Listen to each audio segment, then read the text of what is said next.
on the cutting edge of soil microbe procurement. That was a mouthful. Oh yeah, you got her out though. And an interesting phenomenon that's happening in the local home and garden scene across the country. Here we are. This is part 2 conversation with Mike Dorian of Living Soil Solutions. So thanks so much. Yeah. No worries. Yeah, coming to the house, number 1. He's just finished the microbial application. We did a part 1 video. If you didn't check that out, we introduced Mike, talk about soils in the microbes in the soil, and why you want to get it into your garden, how you can do that, the kind of things that Mike offers. And as he was spraying, inoculating the yard, we had some interesting conversations that I just wanted to bring up and out because they were totally fascinating. So first and foremost, we talked a little bit about some of the work that you're doing. So you obviously work, residential with people, individuals, their homes, but you're also doing a little bit of commercial application and then working with the city. And then, I brought up this idea, this interesting conversation of how you're talking about where you're sourcing microbes. And, for the type of application we did today, it was, we talked about composting and the compost teas that you're developing, the worm castings, that type of thing. Totally. But for some of these city applications, really fascinating. Share a little bit more about that.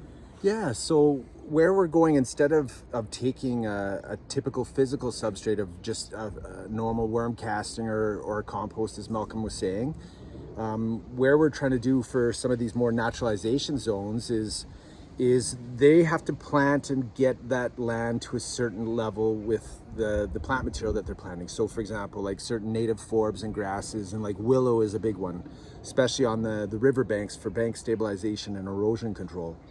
So where these contractors are getting some of their plant material from, we're also then grabbing plant material from there, but then also harvesting some of the soil from there.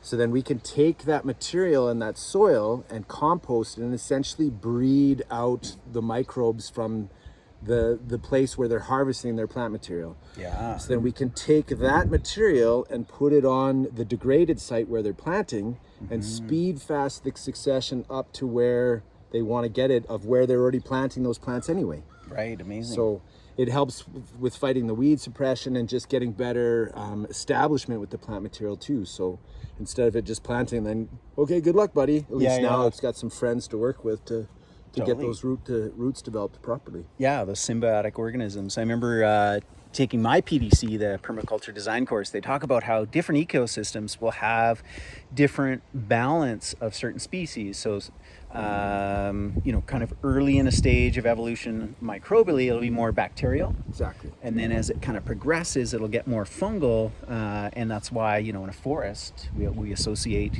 trees, mushrooms, fungus, because they've got that symbiotic relationship. Yeah, exactly. Because where most of our garden crops here and some of the stuff that we're growing here would mainly be kind of a balance of bacterial and fungal.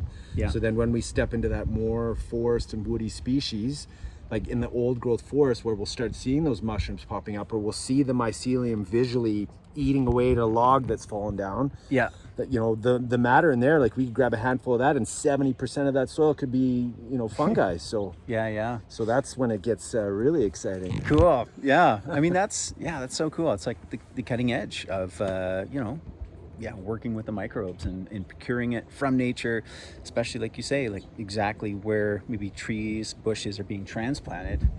Bring some friends with them. Yeah. Grow it out into a solution. Yeah, have the whole guild going, the whole posse. Right on. Okay. And then, the conversation continued and Mike shared this kind of like perplexing, I don't know, it's not a thought, it wasn't a realization, it was just a statement, a matter of fact of the state of the world and what's going on. So here we are, here we're in summer of 2022, and everyone knows that, kind of through the pandemic, there was that boom, in like home gardening. Oh, crazy. Yeah, and I know you definitely saw that in your industry, being kind of in the core of it. But what's going on now? Yeah, so as people are complaining about the prices of food and, blaming it on inflation and whatever else you want to put the cause to it, gardening has like slowed down. So we have garden centers that are like dead. So Wow. where typically like last year and the years previous, where some of the greenhouses, they'd be open for maybe a month and a half or so and shut down because they sell out of all their plant material. Yeah. They're staying open for a month and a half longer or two, and there's not a lot of movement of product, and so it's like gardening is just kind of like took a screech, and Wow. and it's just bizarre. We don't understand what's going on. Yeah. Because you think there would be a correlation of the price of food going up to people wanting to grow their own, but Totally. we're not seeing that. Yeah. And I chatted with one of the guys down in Quebec, and he's seeing that. Ontario's seeing it, BC seeing it, Alberta's seeing it. So Wow. really weird. Yeah. So I must be in a bubble or in an imaginary world, because I thought, okay, we're all on this train together. We're progressing. We're trying to, like, Yeah, totally. do more, And and it's just not even happening. wow. Interesting. Yeah. But hey, obviously that's some people's realities. We're going to see what's going to come the fall, and man, yeah, there's a lot of cards on the table to see which way they go. And yeah, I mean, I know you know it. That's why you're in the industry that you are. That growing our own food, local food production is the future. 100%. Not only out of kind of essentialness, but for every single other reason, right? Taste, Totally. community, And it's just the right thing to do. Like, yeah. So, yeah, I know you guys watching. Hopefully, you're part of this train. You're on the movement.